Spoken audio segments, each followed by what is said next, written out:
In this short presentation, I'll be showcasing the e-learning resources designed by the partnership Learning, Lines and Wholistic Learning for the TAE double diploma. RTOs can license the resources and have their trainers use them, and we can provide a mentoring program for trainers and assessors with that first annual license. If you want some detailed information about the background to the project, there's plenty of stuff on the blog. So let's start by looking at the clustering arrangements that we have in place.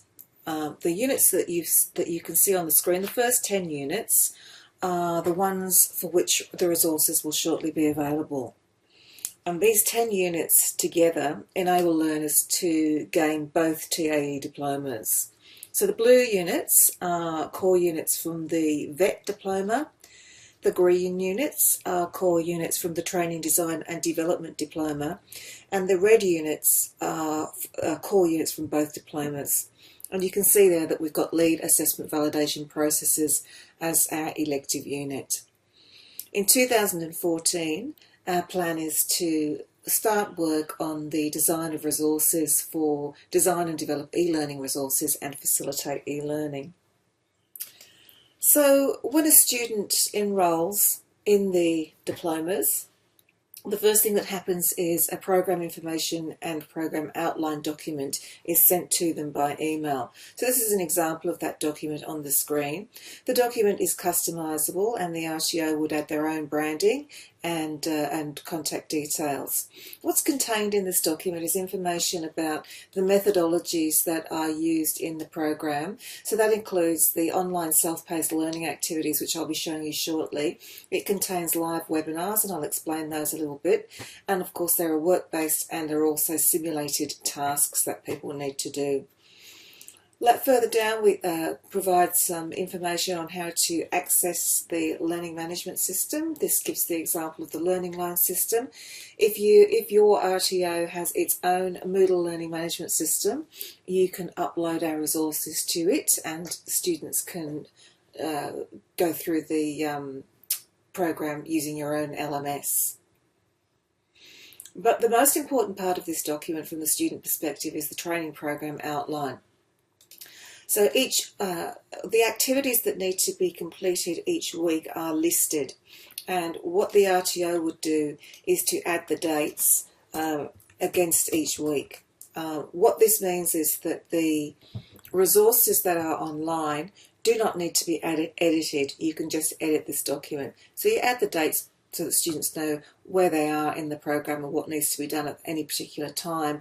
And the other dates that you would add in here are the due dates for assessment tasks. So this takes learners through the whole of the program, so it's quite a useful document. In fact, we tend to refer back to this every time we have any contact with the students and make sure that they're using it effectively to stay on track.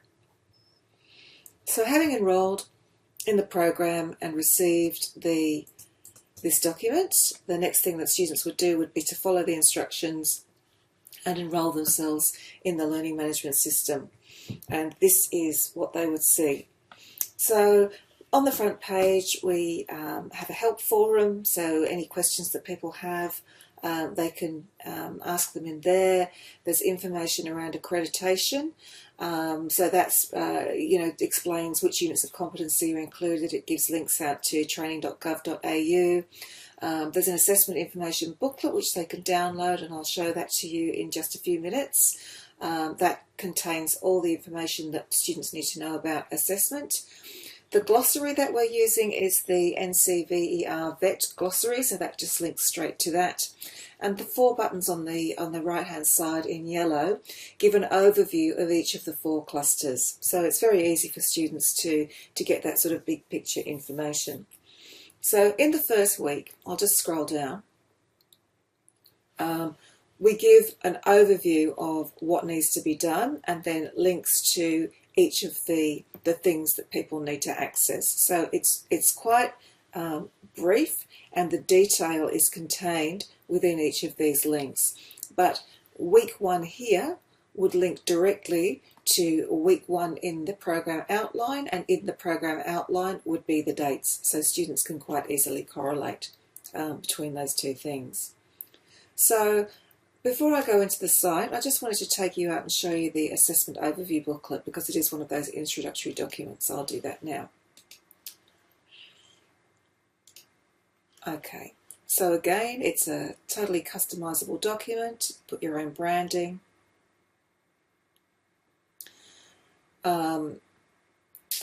Your own details go into this page. All of the information about attendance, the number of webinars, what the expectations are, where to gain assistance and support, an overview of the assessment process, an FAQ page, and so on and so forth. I'll just whip through the next bit. And again, we sort of come to the most important part from a student perspective, really, which is that in this document, there's a summary of every single assessment task. So beginning with the professional practice cluster, assessment task 1, there's a bit of a description, a little bit more information about the different components of this task. The core skills cluster, assessment task summary, again an overall description and further detail about each of the assessment tasks. The design cluster information. The first task is quite an overarching task, and so on and so forth. So we basically give them a brief description of all of the things that they need to do, and as you can see, each different cluster is colour-coded. So back to the site. In week 1, we keep it pretty straightforward. We just ask them to introduce themselves in a forum. We ask them to complete a declaration, which is then basically agreeing the work that is submitted is their own and they won't plagiarise. And then we just simply ask them to get to know what's coming up in the professional practice cluster overview. So they would go into that link.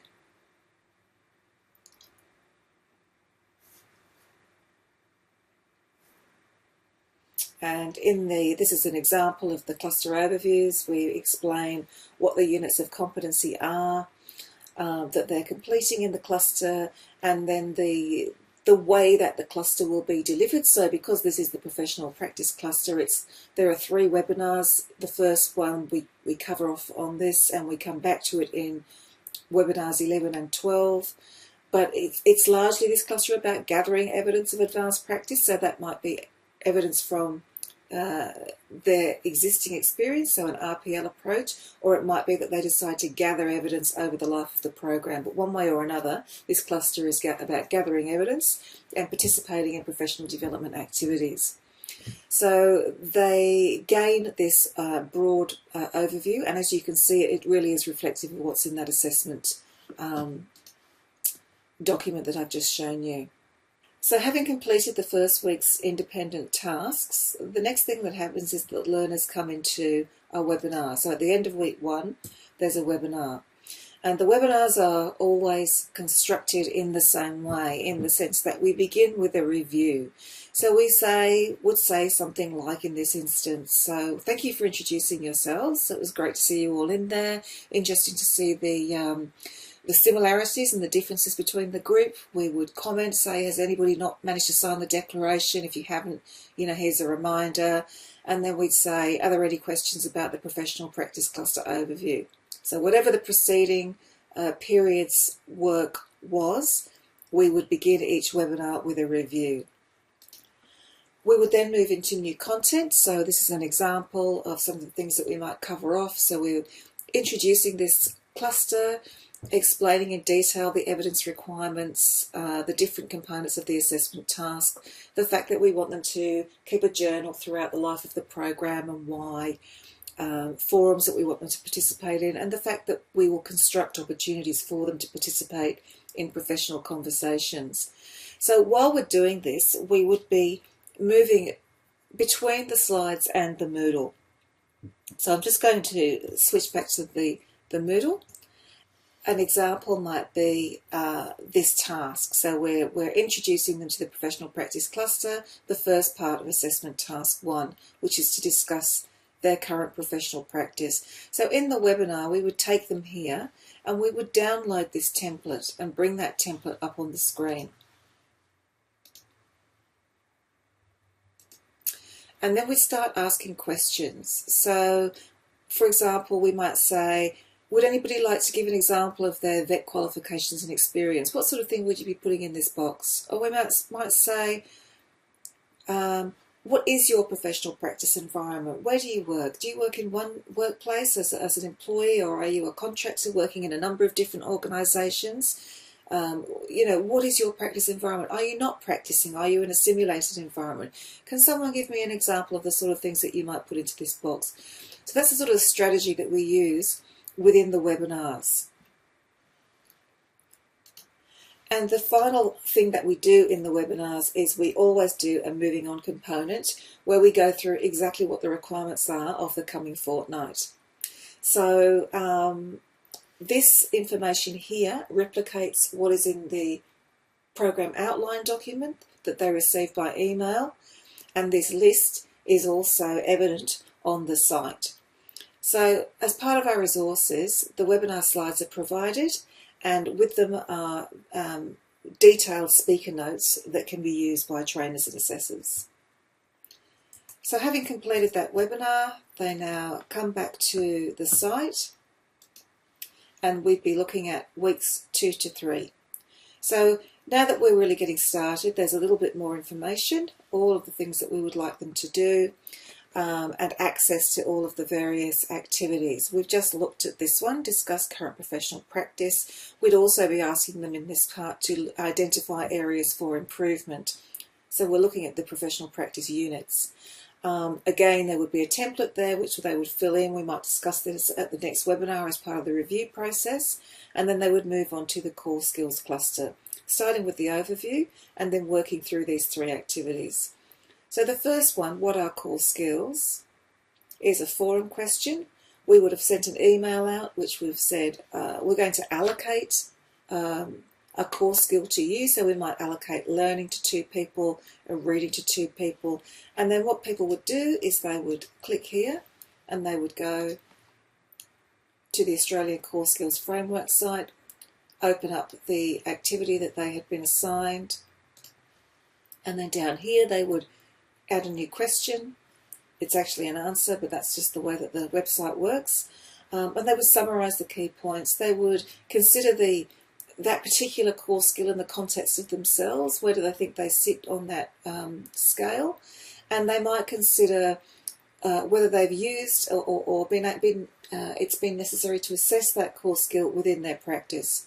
So those are sorts of just things to sort of just get them started. And the next thing we would do is provide a case study. So we're actually saying, okay, let's not think about you now, let's think about how you're going to use this. And we've got Stephen, the construction site foreman, who's injured his back and is going to do a Cert 4 in work health and safety. They read through the case study and sort of consider Stephen in the context of his core skill support needs. And again, they'll come down and they'll put their responses underneath. Again, in the next webinar, we'll be talking about their answers and, drawing comparisons and commonalities between the things that have been said. And then the last thing that we would ask them to do in that fortnight is to start looking at preparing for an assessment task, the short answer questions for core skills. So again, we have a series of questions that they can download. And what we would say to them is just start thinking about these questions. We don't expect you to know this at this stage, but we just want you to pick 1 or 2 and have a think about them and be ready to talk about them in the next webinar. So just basic questions about LLM, introducing the core skills framework, thinking about the implications of this in relation to different legislation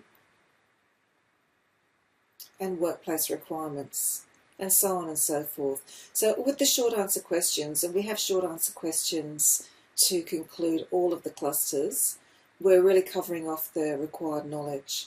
So we just want them to start doing a little bit of research at this point and just start thinking about them, come into the webinar, share what they've discovered with a view later to answering these questions and uploading them as part of that assessment process.